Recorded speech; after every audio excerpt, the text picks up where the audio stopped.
My name is Mike Taylor. I'm the sheriff of Pittsylvania County. And this afternoon, a little before 5, we had 3 officers go to the residence of 611 Blue Jay Lane, Pittsville. And they were there on a warrant service and to serve a protective order.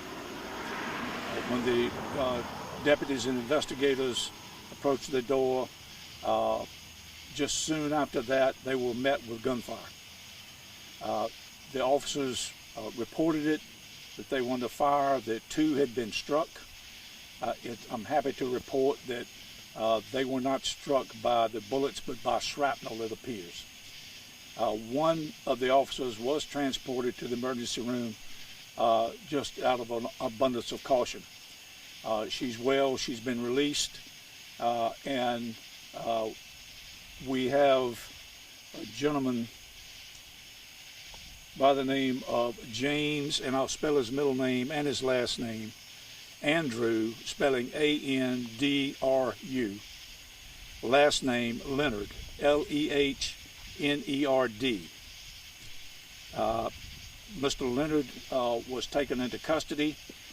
He's been transported to our jail awaiting charges. Our Commonwealth is here with us, who will explain those charges and the process to follow. Can I ask you? Good evening, everybody. I'm Brian Haskins. I'm the Commonwealth Attorney of Pittsylvania County, and myself and members of my office have been assisting with this investigation. Mr. Leonard is in custody right now after surrendering. He's been taken to Chatham, where he's going to be charged. I'm not going to release a whole lot of information right now, and you deserve to know why. And the reason is Commonwealth attorneys are ministers of justice.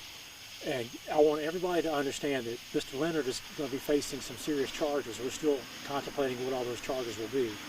But he is presumed innocent, and will remain presumed innocent unless a judge or a jury finds him guilty of whatever we charge him with. So I know you have a lot of questions. We have a whole lot of answers, but we're not going to give them to you right now. And I would encourage all of you, if you have any interest in this case, to come to court and watch the process play out. It's unfair to a defendant for me to talk about facts in his case when he has no ability to defend himself in the media. So just remember that he is presumed innocent, and charges are coming, and he will likely be arraigned on charges in our General District Court tomorrow morning. Would be the earliest he would appear in front of a judge to be told what charges he's facing and have an opportunity to have a lawyer defend him. And that's really all I want to say tonight, guys. But thank y'all for being here, and thank you for your interest. And prayers, please, for all the members of law enforcement involved in this case, and especially the ones who have been injured. Thank you. All right, I'm Sergeant Rick Garlitz.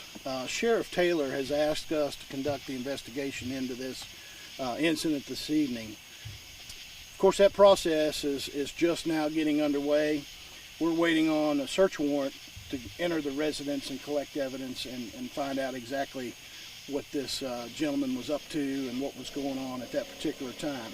So we don't have a whole lot of information to give you at this point because that process is just beginning right now. Our agents will be here probably most of the evening gathering all the evidence they can from the scene. They have interviewed or are interviewing the suspect now, and he is in custody.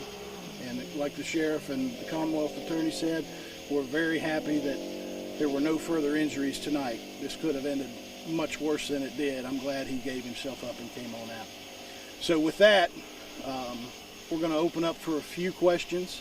Now, we're not going to talk about the investigation at this particular point other than, you know, what we've talked about so far. But we'd like to entertain some of the questions if you guys have any. Sergeant, I'm not sure if this question is for you. I think this question might be for you, Sheriff. But the original warrants that they were serving, are you able to tell us what those were for? Yes, one was for brandishing a firearm, and the second was trespassing.